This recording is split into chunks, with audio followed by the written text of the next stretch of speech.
Everyone, and welcome to our webinar on the topic of most significant change, or MSC, as you may know it. I'd like to start by acknowledging the traditional owners of the lands, wherever you may be joining us from, and pay my respects to their elders, both past, present, and emerging. I'd also like, in my case, to acknowledge the traditional owners of the Wurundjeri people, and pay my respects to their elders, past, present, and future. I also want to acknowledge that in Australia, sovereignty has never been ceded, and we're living and working on what is and always will be Aboriginal land. My name is Cam, for those of you that haven't been to one of these webinars before, and I'm the head of the Academy here at Clear Horizon, and we're one of Australia's largest evaluation and design consultancies.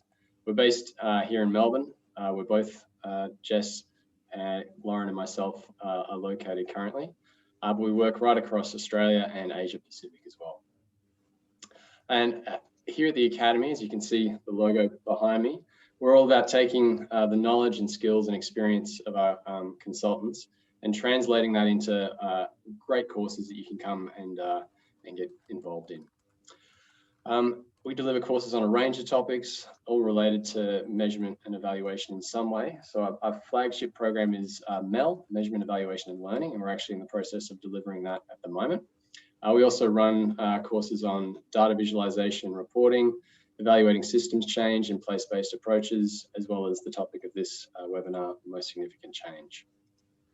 Currently, all those courses are online, and we're in the process of thinking about whether we will transition back to face-to-face in due time. A quick overview about how this particular webinar is going to run. For those of you that have joined us before, this will be familiar terrain. The only difference is that it's going to be 45 minutes instead of the standard hour. And the reason for that is it's more of an introductory topic and pitched at that level. So we'll open to our panelists in a moment and I'll introduce them. And then we'll open up to some more questions from the audience. And so we usually have about 15 to 20 minutes for that at the end. If you'd like a panelist to respond to one of your questions, please make use of the Q&A section, which is a little button down the bottom of your screen, which you should see. It says Q&A on it. Click on that, type in your question. If you see a question there that's related to your question, or you just like the look at one of the questions and you want to hear a response to it, hit the upvote, sorry, and it'll come to the top. And we'll make sure that we address those most popular or most upvoted questions before the end of the session. Also want to flag that we'll be responding to some of the questions that you sent through via the registration form. So don't worry, we'll be getting to those as well. If you have a comment, just a generic comment that you want to flag with any of the presenters, or you have a question about something that we've just said, we haven't explained it clearly enough, or we're going too fast, too slow, just drop that into the general chat. So that's different from the Q&A section. It's called chat down the bottom, and I'll be monitoring that and I'll feed that through to our presenters. So as I mentioned, it is an introductory webinar. We know from the feedback we got through our registration forms that some of you are quite advanced in this topic. So unfortunately, we won't be covering too much down that more advanced terrain. If you want to learn more and dive more deeply into MSC, the course that we're offering in April would probably be the better opportunity to do that. We also understand, as always, that you want to hear real-world examples. So Jess and Lauren are definitely going to bring that to the table, and I'll remind them if we forget. Finally, we are, as you can see, recording the session, and so we'll be sending that out via email when we send an email to you at the end of the session.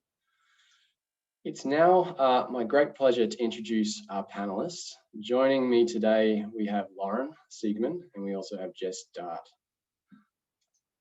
So Lauren is a principal consultant here at Clear Horizon, and she works in the social impact team. It was previously called the social justice team, but there's been a shift, and that's a new name for it. Her interest is in working collaboratively with Aboriginal and Torres Strait Islander staff and communities to design and implement culturally appropriate evaluations. And Lauren is our lead mentor as well for our online MSc course. Thanks so much for joining us, Lauren. Just a question to help us get to know you a bit better. What would you say is the most significant change that you personally observed as a result of using MSc? That's a good question, Cam. So I think one example that comes to mind is there was a community project working in regional Victoria, and they started using most significant change as a way to bring all the services together. So they would, every 6 months, they would have a different thematic area of the program. So one theme would be justice, or another theme might be health, improved health. And then they would seek out stories according to each theme, bring all the services together to read the stories, and then select the most significant. So it had a dual purpose of being a monitoring tool, but it also brought all the services together and promoted understanding. I thought it was a great use of MSC. Great. Thanks, Lauren. Cam. Also joining us today, we have Jess, who many of you will know is the founder at Clear Horizon. And she's also the creator of the Collaborative Outcomes Reporting Technique, as well as the co-author of the Most Significant Change User Guide. Welcome, Jess. Thanks, Cam. Welcome, everybody. So what would you say, Jess, for you is the most significant change you've observed as a result of using MSC? Well, there's a lot, but I'll go back to one of my first usages, which made me excited about MSC years ago. When I was doing my PhD, I did a study with Target 10. It was like Target 10 Dairy Extension Project, which is about, and the title tells you that Target 10 was to increase the milk production by 10% in dairy milk, that is cows, yes, cows in Gippsland. And so we were using MSC, and we were expecting to find stories about learning about cow nutrition and paddocks and things. And we got all these stories about women's empowerment and things like that. They're really not what we were expecting. We got stories about how women had learned about how to manage nutrition of cows, but then had felt confident. And then they'd done some succession planning about the farm, and they decided they didn't want to be on the farm anymore. And we had stories about, my most significant change is I'm leaving the farm, and I'm giving up, and all these stuff. And it was like so unexpected. And that led a really big pivot in the project to really think about succession planning and the role of women in farming, and it was just not on the agenda. So I think that's what you sometimes see in MSC, is that stories can emerge that nobody's expecting, and you actually think, well, what do we feel about this? Should we incorporate this into our theory of change, make it part of what we're doing, or should we actually try and push away from it? And that's when I see that, I think, wow, this is just such an amazing tool. Yeah. That's a fantastic story. Thanks so much, Jess, for sharing that. So yeah, some people here, maybe brand new to MSC, may not even know what it is. So can you tell us a little bit about what is MSC exactly? I might start with you, Jess. Okay, well, I guess the first thing to know about MSC is that it involves stories. Okay, so it's a bit unusual for evaluation, is that the main currency is these narratives, and they are in first person narratives generally. So about a page or two long, and it's a story. It will start with my name, it might be, my name's Jess, and I've been a farmer, and I've been involved in the project for this long, and this is what happened. And it's structured. The definition of a story, you may know this, has a beginning, a middle, and an end. So talk a bit about the person, how they're involved, what happened, and what difference it made for them. And then we ask why it was significant. So I guess the number one thing is it's about stories, and stories are very powerful things. Storytelling is indigenous to every person and every type of people in the world. And our brains are actually wired to understand information by way of stories. So you're more likely to remember things if they are told by stories. So I guess the first thing that's really important to get is that stories can stick. The currency of MSC is storytelling, and that they are structured and they are first person. And maybe a few other things to note about MSC. It was first developed by, Rick and I co-authored the user guide. Rick invented it in his work in Bangladesh. He was the person who came up with the idea. I jumped on his idea and we wrote the user guide together, but it's definitely Rick. Rick was the inventor, if you like, Rick Davies. And he developed it because he was trying to work out how to evaluate a massive microcredit program in Bangladesh, where every little unit were doing different things. Every women's group were doing different things. And it was like, how on earth do you evaluate this when there's no commonality, there's no clear indicators. So he thought, well, let's find out what the significant differences that are coming out of it. And so that's also worth noting, that MSC can capture diverse changes or emergent changes, and the main currency of it is a story. Is that enough to give you a flavour to begin with?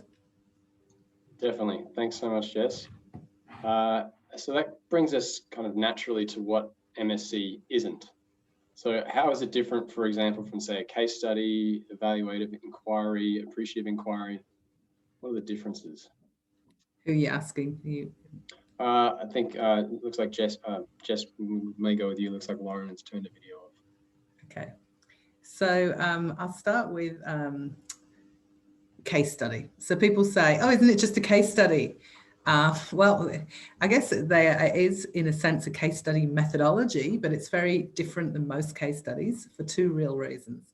One is, I haven't told you the steps of MSC, but the three main core steps are: A, collect stories; B, there's this funny selection process that you do, whereby you read all the stories and you select the most significant. So we certainly don't do that with case studies. And then you have to give feedback to why that story was collected.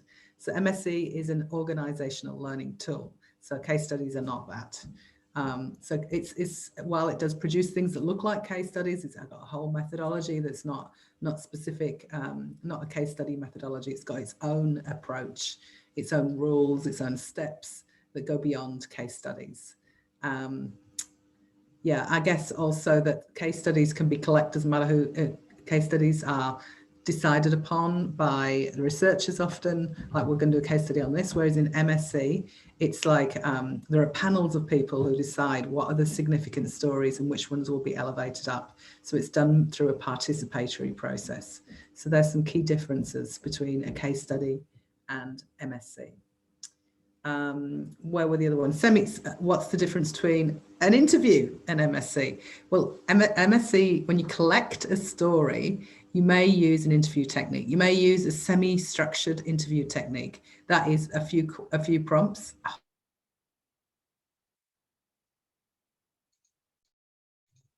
Looks like Jess has lost sound connection, and Lauren looks like she's away from the computer as well. So forgive us while we restore connection. Might be a minute or two. Apologies. And we have Lauren back. Actually, apparently Jess's computer has gone flat, so the battery's run out. Oh, Lauren, no, maybe you okay. could talk to this question. Yep. How do you think MSC is different from, say, evaluative inquiry or appreciative inquiry? Well, I think MSC is similar to, I'm not sure what evaluative inquiry is. So, but I would say it's pretty much similar in as much as that it's an evaluative tool to assist with evaluative inquiry. MSC is similar to appreciative inquiry because we find over time that MSC stories tend to be appreciative.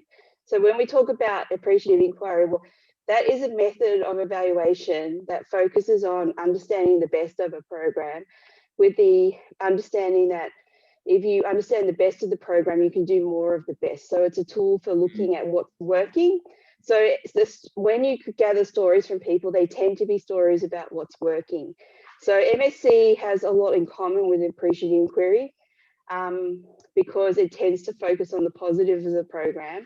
But MSC doesn't have to be necessarily appreciative because it can also focus on negative stories, but it just doesn't tend to do that very much. Yeah. Despite the fact that I'm sure there's quite a lot of value to be found in what isn't working as well as what is working. Yeah, it would be, I'd love to see an MSC that focused on things that aren't working, stories that aren't working. But people, there's some broader issues here around when people engage in evaluation as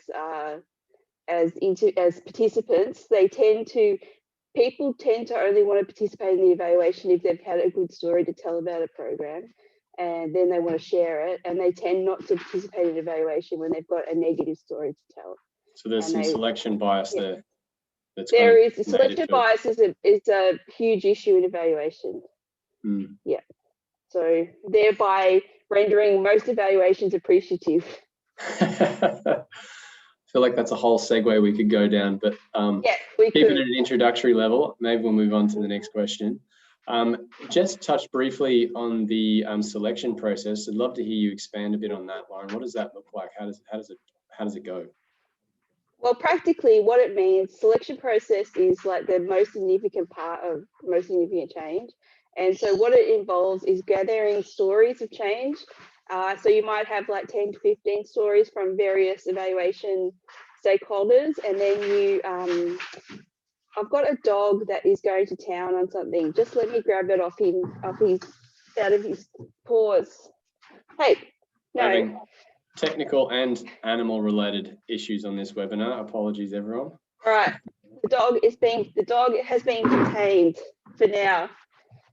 I've got puppy madness in the house at the moment.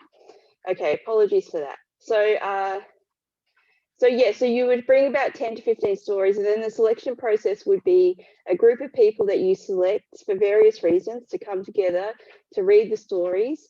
And then the selection process involves one key question, which is, of all these stories, which story includes the most significant change that has occurred as a result of the program? And then you have people negotiating about which story they believe represents the most significant change.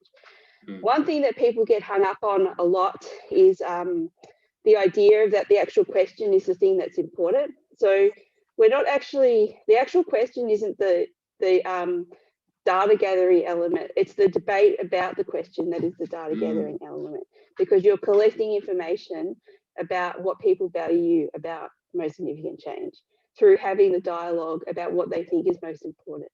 So it's almost like a data validation tool at that point. So for me, I could review all the stories and code them for data, and I do that in evaluation. But then I need to validate it to make sure that it actually is in line with a range of other stakeholders. And then, so for me, the dialogue that happens in the group around what change is most significant is A, a form of data analysis, and B, a form of data validation. Fantastic. Thanks so much, Lauren. Jess has rejoined us, so just to catch you up, Jess, we're just covering off on the story selection process, and Lauren walked us through that. So the next question, and this is for both of you really, what context can MSC be particularly useful? Jess, maybe you can give us some examples from your work here as well. Okay, I find it to be useful where, as I mentioned, in Bangladesh, where there are lots of groups doing different things. So where you have a sort of decentralized program where there are likely to be diverse outcomes, great reason to use MSC. I guess where community voice is important, where you want to hear the voice of people, and you want to share that voice up an organization to other people to try and get them a sense of what it's really like to be on the ground, then it's really good for that. So voice and lived experience. It works quite well where there's personalized outcomes for people. So there's a program to build better quality of life for people with disabilities, and the stories of those people, it works well for localized, sort of individualized outcomes. So yes, it works well where there's diversity, where there is no common indicators, and where I guess where the changes are somewhat intangible or personal or emergent. Also works well where things are unfolding, because it has broad, instead of having narrow indicators, it has broad buckets, if you like, of change. So things, and it can capture really unexpected things, like my example of the dairy extension project. You can pick up and help people make sense of emerging things. So when things are changing fast or emergent, systems change work, it's good for that. So they're the sorts of areas I would use. What about you, Lauren? I like to use it to involve people in applying judgment to the data. So, you know, the key part of evaluation is the judgment part, where you say the so what. I don't want it just to be me that says the so what or applies the judgment. I want to involve other people. But you also, a lot of people that engage may not have experience in doing data analysis, or they might find it very boring. So the MSC selection process is a really engaging way to bring people in on the journey of judgment. People love it, don't they? So it's great if you want to do participatory evaluation. If you've got, I always say, if you've got a participatory program where community have owned and have, have had a real vested interest in the program itself, then you should have a participatory evaluation. Swatting away flies, Jess. You're on mute. There's a bit of background noise, sorry. There's lots happening around me. I look like I'm in this serenity, but this is a background. If you could only see. It's not a problem. It's not that loud on our end, so it's all good. Yeah, we'd love to hear an example from each of you of where you found it particularly useful. Jess, you've given the example of the dairy project, but yeah, keen to hear another couple of examples. I can talk Maybe about Lauren, an if you want to example. kick off. Yeah, I've got an example. So I did most significant change for an NGO in Papua New Guinea called Equal Playing Field. They run respectful relationships programs for young people, and the curriculum is implemented by other young people who are kind of at university. So we've got university students teaching high school students around respectful relationships. So for us, the stories, we gathered stories from the volunteers and the students. Gathering stories from students is a really powerful way to capture their experiences of the program and their understanding of the program. So with the MSC, what it was really great for was bringing the volunteers together to review the stories and make judgments about the data, what I mentioned earlier. And then we also used the volunteers' interpretation of the stories to create a new theory of change for the program, which is really great.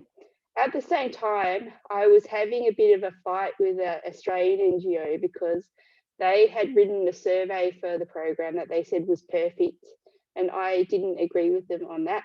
And I was able to use parts of the MSC stories to give examples as to why parts of their survey weren't actually accurately collected data. So for instance, one of the survey questions was, I think it's funny to tease people. And then they had a pre and post question. And then the idea was being that you used to think it was funny to tease people, and now you no longer thought it was funny.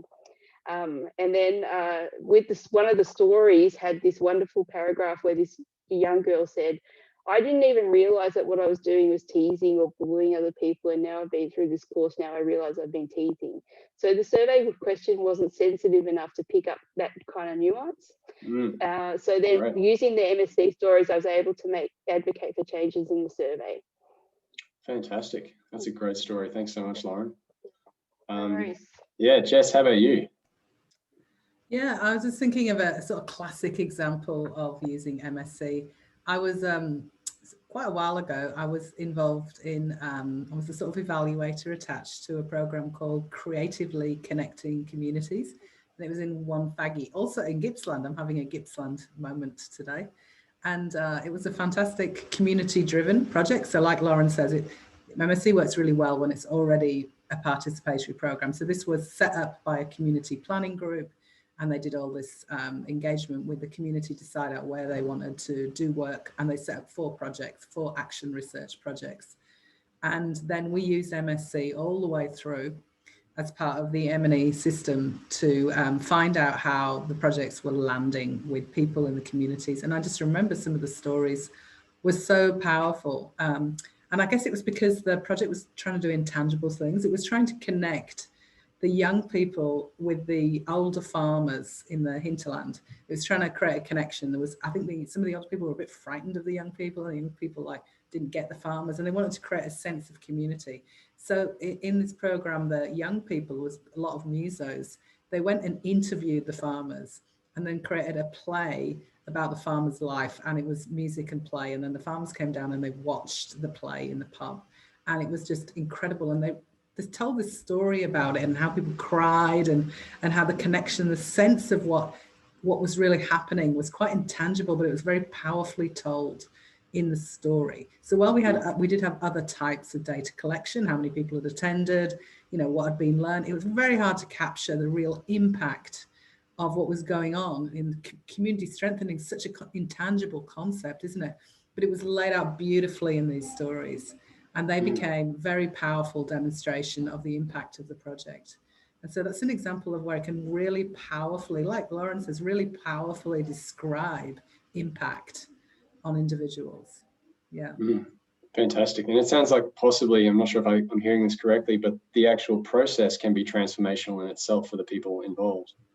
Absolutely, absolutely. So in that example of creatively connecting communities, we got a village, we sat in the town hall, and we, together with all the community members, we reviewed all the stories in a large group forum, and we selected the most significant ones, and we discussed why, and we had this massive process of talking about what was important together before we selected, and they had a say in which stories went into the report. So this selection process isn't just just for the sake of it. They decided they get a say in which stories would represent the best of the programme and go into the report. Of course, we analysed all the stories. You have all the stories there, so you can do qualitative analysis on them, and we did that. So you don't throw the other stories out. I think people sometimes think you don't pay attention to the stories that are not selected. You do. It's just that you showcase the ones that are selected. Thanks so much, Jess. So in what context might MSC not be suitable? We talked a lot about where it is, but where might it not be? Do you want to go first, Lauren, or shall I? I'll go first. So I think when you need to understand the scope of the change, so MSC tends to focus on a deep dive into a small number of examples of change. So when you want to understand the scope, if you want to do, it's not always appropriate for something where you want to prove that something happened as a result of something. So it can assist with understanding contribution to a change, but it won't prove that the change happened. Although I would love to see an experimental design with MSC, using MSC as part of the method. I think that's something that should happen at some point, but I'll get getting way off track there. When else shouldn't it be used? When there's really significant power issues, power dynamics in communities, I think you have to tread very carefully to make sure that it can be very easy to just use MSC, and it can, if you're not careful about power dynamics, it can just serve to affirm existing power structures rather than dismantle them, which on my socials university upbringing was just came out there for a second, apologies. But you have to be mindful of power. If there's significant power issues, MSC sometimes can play into them. What else isn't? All right, Jess, I'll hand over to you now. Yeah, I agree with you, Lauren. There's a few. I mean, I think you can manage. We can't. You can do things to manage for power imbalances. Like you get if there's an imbalance between men and women, you can get the women-only panel to select the stories, and the men-only panel to look at the differences. So you can do some things to address power. But of course, I think it's actually when it's really contentious that I find it hard. I remember doing some most significant change. I don't know if I'm allowed to say it, on the Murray-Darling Basin. You know, when they burnt the plan? I remember doing some MSC where farmers were really upset, and it felt like it wasn't the right method to do. When things are really, really emotional, I'm not sure if it's the right method. Also, when people just want to use it, a lot of people are like, oh, we want good stories to show everybody how fantastic we are, right? If it's just for marketing, don't use MSC. Just go and hire a journalist and go and get some good news stories, because it'll take you too long. MSC is an involved, it's got a specific research methodology. It takes time. You have to do it properly. It's got validity in it. It's not just success stories to go and grab. You know, it's not like grab a story and stick it in a newsletter. That is not MSC. You've got to collect them, clean them, you've got to review them, you've got to say why they've been selected, you've got to provide the feedback. It's an organizational learning tool. So if you want it for marketing, don't use it. The other one, when it's when people just want numbers or they want economic analysis, it's not gonna deliver. But I think it's also maybe finally important to note that I've always seen MSC as almost like a supplementary technique to work with other techniques. So I guess the number one time is don't just use it on its own. But I would say that about a lot of methods. I don't think questionnaires should be used on their own either. They all have their unique biases. But the beauty of MSC is it's quite different than other methods. So it actually complements really beautifully with more standard MEL methods. So don't use it on its own, use it with other methods. I think it's the main thing. And don't use it for marketing, because that's a waste of time. And if the issues are really emotional, contentious, I think you'd have to maybe question whether it's the right method to use. You reckon? Yeah. Great. Yeah, I agree. And I think you have to really carefully manage for power dynamics in the process, which we talk about in more depth. We talk about that in some depth in the MSc course. We and do. actually, I'll just give you an example of give an example of power dynamics playing out and then what you can do. So I remember doing some MSc with a fairly young group of people. And for some reason, the way it got set up was the people selecting the stories ended up being a group of people who'd written the stories themselves. So they were in a panel and they'd selected the stories. And it was a bit cliquey, this group of people. And the guys didn't like one of the younger women. And she'd written this amazing story. She'd produced this amazing story and they didn't choose it. They chose their friend's story. So, and then all of the stories went up to the board, including the one that wasn't selected. And the board said, why didn't you choose this story? It's clearly the best story. And then all this stuff came out that they were choosing their friend's story. So that's an example of like, that wasn't well set up, right? You shouldn't, if you can, it's better to avoid people selecting their own stories. It's better that a different group collect whose stories there are, it's different people selecting it, unless you really have some good protocols around that. So you do, as Lauren says, you do have to manage for power. You have to think about competition and how that plays out. That's the only time I've ever seen that happen. And they were quite young, immature people, but it can happen and you do need to be aware of it. Yes, when I was, the example I gave earlier around equal playing field, they were doing MSc before I came in, but the way they were doing it, they got all the kids to sit together, write the story out in front of everyone else, and then they read their stories, and then all the kids voted on each other's stories. And it just ended up being voting blocks. Like because they're voting for their friends voting for other friends' stories. I was watching it going, no. So we had to redo that one a bit. Yeah. I mean, one way you can make them anonymous and like give one class the other class's stories. It doesn't mean you can't involve the kids in selection. Just to be mindful of power and dynamics and manage for that in the structure. Yeah. Selection. Yeah. Well, what I would have done now is what you recommend, which is get stories and take them to other schools. Yeah. So it's totally anonymous, and they're not voting on their best friend, whether their best friend had the most significant change or not. Yeah. Especially with kids, and these people I was talking about, they were quite young, teenagers. Okay. I feel like we could dive much deeper into that topic, and we definitely do in the course, as Lauren is saying. We're going to have to park it there, unfortunately. I want to make some time for people to have their questions answered. So the first question from the group came from the pre-reg survey. What are the most important considerations in ensuring most significant change is appropriate for different cultural or language or social contexts? Let you do that. That's a great question.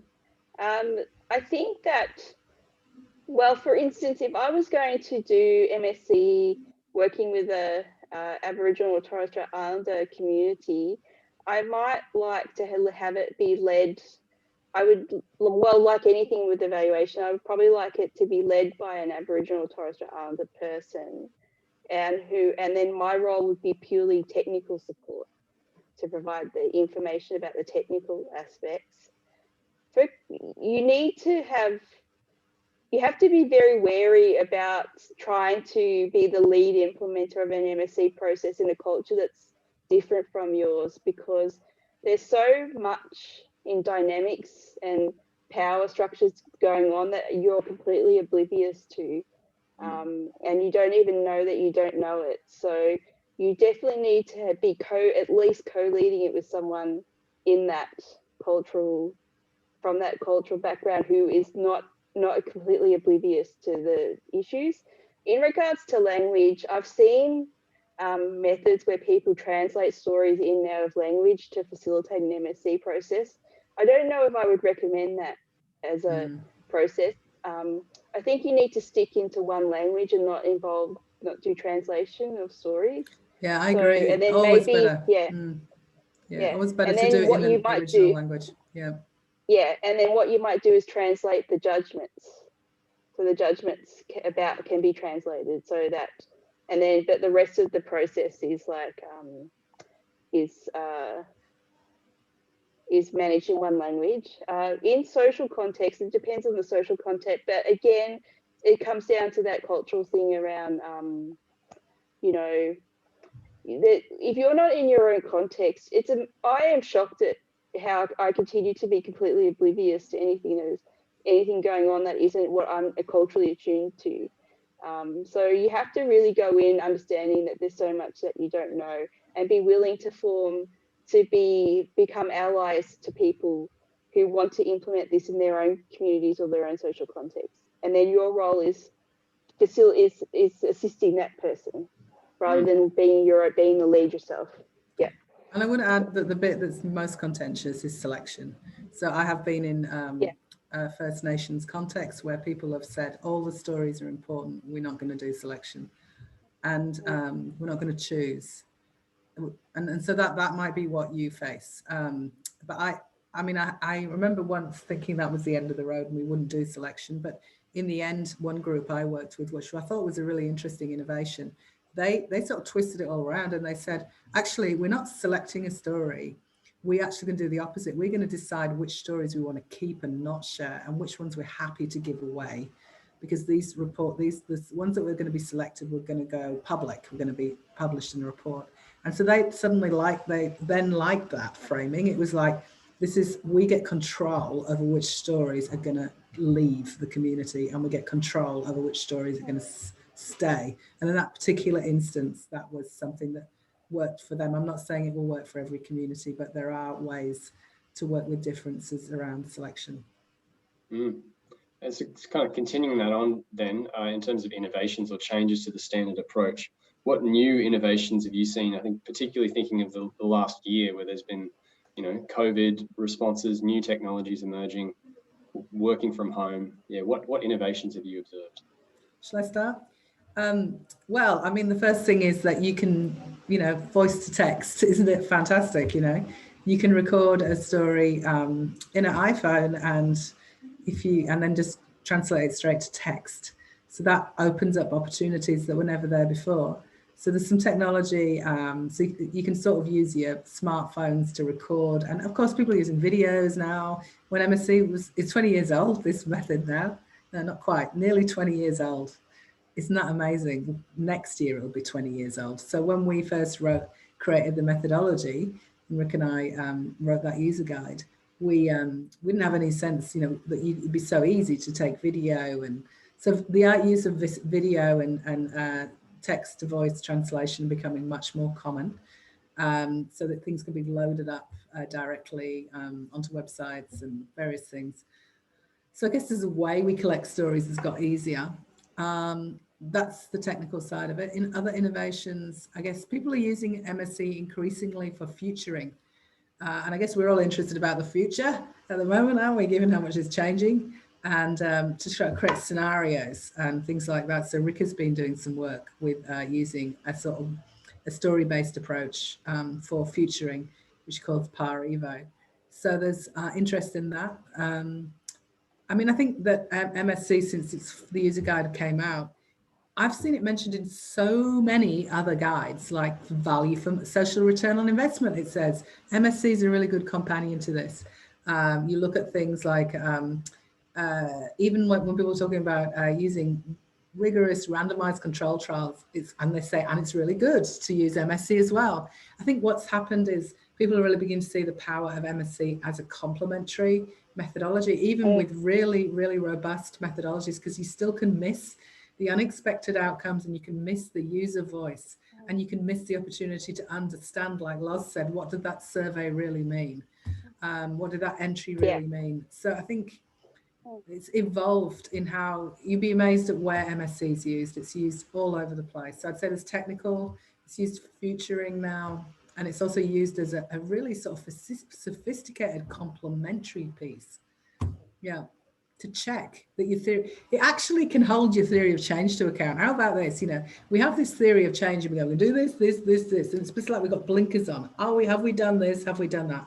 Results-based accountability is all. This is a target. Have we done it? But what if there's, all this stuff happening over here that's really bad, or all this stuff happening over here that's really good?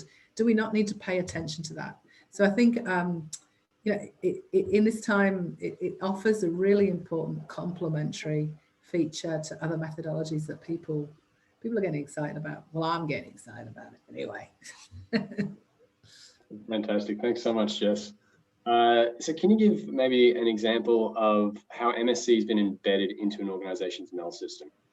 So it kind of becomes part of the furniture. Yes. Do you want to go first, Lauren, or shall I? I'm just thinking, I've seen MSC embedded into MEL systems in quite a few programs. The example I gave at the beginning of this webinar was around the community the project in the regional community that was using MSC every 6 months using a different theme. And it was they were basically using it as a monitoring tool to check in on how the project's going using the voice of participants. And then also Equal Playing Field, which I've mentioned a few times today. They still run MSC with students, a little better than when I first started with them, but they collect stories from students at the end of each semester, and then they do selection, and they get the volunteers to do selection of the stories. So they're using that as an ongoing MSC, and then that can go into the reporting that they use, and they use it as a reflection tool for the volunteers. Sometimes that reflection goes into directly impacts the changes to curriculum, so they'll make changes to the school curriculum based on what they've learned from MSC. And I just say I've seen a lot lately of, like, if you're granting, if you're an organization that's giving money to partners, like if you're a foundation and you're giving money out to partners, I see very common that people will ask for, you know, a little bit of data about who have you reached and what have you done, and then they'll say, and attach, you know, send us 2 MSC stories every 6 months. And so that's being used a lot. And then they'll collect the stories together and have a forum with all the grantees to share and select stories and hear from each other's programs, which is really fantastic. So I've seen that in quite a few foundations recently, or grant makers. It's a very baked in part of how partners report. Fantastic, thank you both. Now shifting to the questions that have come through via the Q&A in this session. The top voted one here is, are there ethical considerations in sharing individual stories with others for the group to determine the most significant change? I'll start and then Loz can add in. I'll just say technically, like, you should always have to ask whether the person is happy for their story to be shared. You always have to go through ethics. We just normally have a little tick box that goes with every story. Are you happy for your story to be shared? Do you want your name on it or not? Do you want a pseudonym? So you need to do that. Absolutely need to follow that process. And some people want their names on the stories. You see, people are proud of their stories. Sometimes they actually want their name on it. Other people want you to use a pseudonym. The other thing you have to watch is, have they mentioned somebody else? So if you're saying, then you've got a secondary ethical consideration to make. If that happens, I'll often just change the names and make them pseudonyms. So they should not be identifiable, no. Lauren? Loz, anything to add there? I think there's ethical considerations, like Jess said, about informed consent. And then there's also the ethical considerations about managing the selection process, making sure that I tend to avoid having people that gave the story in the selection room. It raises, it can cause a lot of issues. It can be very upsetting for people to hear other people talk about their own story. So that's some of the other ethical considerations that I have to consider when I'm doing MSC. But I think informed consent is the most important part. Yeah, I'd never thought of that as a potential issue, but that makes a heck of a lot of sense. If, you know, your story isn't selected as the most significant, for instance, you know, does that devalue your story, that kind of thing? So, yeah. I mean, I think people can really feel like there's, like, because what we're asking people to do is take a complex story and then distill it into 5 key points. So my story is not distillable into 5 key points, because to me it's very complex and nuanced. So to hear other people, you know, bring it down into, like, you know, the essence of it, feels like you are not having your whole story heard. So it's not ideal. Yeah, for so many reasons, it sounds like. Thanks for raising that, Loz. I would say that you can work around that, and that has its benefits too, such as it may be the first time that funders have heard the story of people, so it's really powerful to get voice up the line. It's worth it. You know, it's worth navigating these things. There are ways you can do it. If you've got a large group forum and you're doing selection, you can make sure that the tables that you're on don't contain your own story, but it might be in the same room. There are ways of managing it. And you just have to really think through it and being really aware of it. So don't give up. Don't be frightened by this. Just be aware of it. Thank you both. I should move on to the next question. This one comes from Ria. Can MSC be used multiple times to monitor 1 or 2 change stories over the lifetime of a project? I've had people, this is a great idea. That's a great question. Yeah, it can be. It's not part of the methodology, but there's no reason why you can't. And you imagine that over a period of time, there would be like it might be awareness changes and then behavior changes. And then what does it mean? You could, if it was a successful one, we might see a whole flow of events from the same person. So there's no rules that you can't take a second story from the same person. And it might be you want to do some secondary analysis about and make a bigger case study out of the longitudinal change. You can do that, but again, it's not part of the methodology. Thanks, Jess. Is there a limit on the number of stories that can be selected or showcased? Loz, maybe? Yes, there is a limit. It's a very resource intensive process. So I mean, theoretically, there's no limit. The only limit is in like your mind. But in reality, there's time limits. You often don't have enough money or time to collect as many stories as you would like.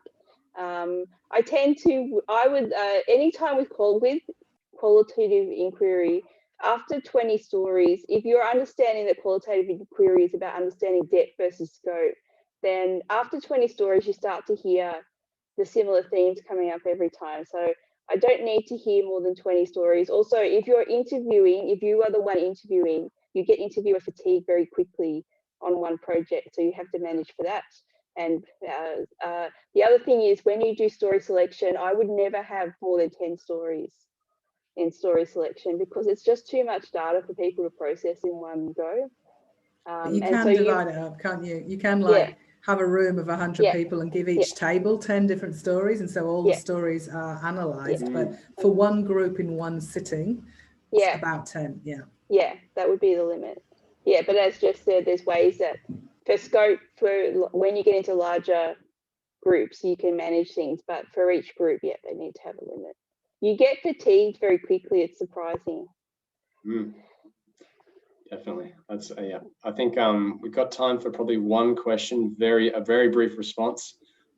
So we touched briefly on the negative side of MSC stories. So you can have some stories of not positive change. Maybe you could share a couple of examples of how to deal with negative stories of negative change that show up in the process, particularly during interviews. Absolutely. I mean, like we do get every MSC collection will probably unearth some negative changes.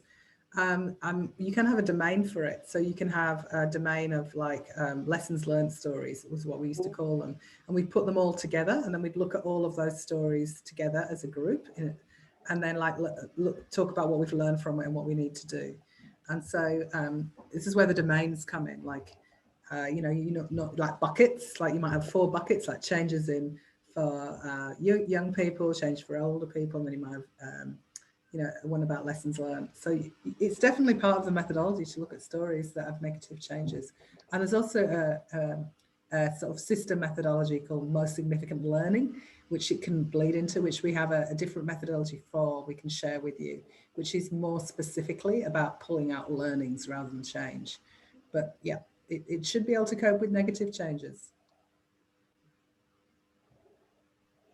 Fantastic. Thank you so much. Unfortunately, we got to wrap it up there. I know there's a couple of extra questions in there, and just Pablo was the next voted up question. Just wanting to let you know, Pablo, if you rewatch the recording, we definitely covered off on your question there around when MSC might not be the right approach. So check that out. And we will be sending an email out with the recording today or tomorrow. Also, it'll have information on the course that we're running, which is kicking off in the middle of next month. I think it's the 14th of April. So definitely look out for that. If you liked what you heard, you want to learn more, take a bit more of a deep dive, particularly around things like power, we cover off in there.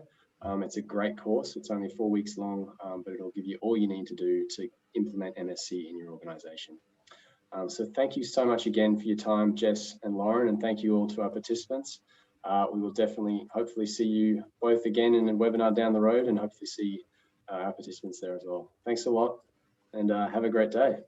Thank you very Thanks, much. everyone. Thank you. Okay. Thank you. Bye. See ya.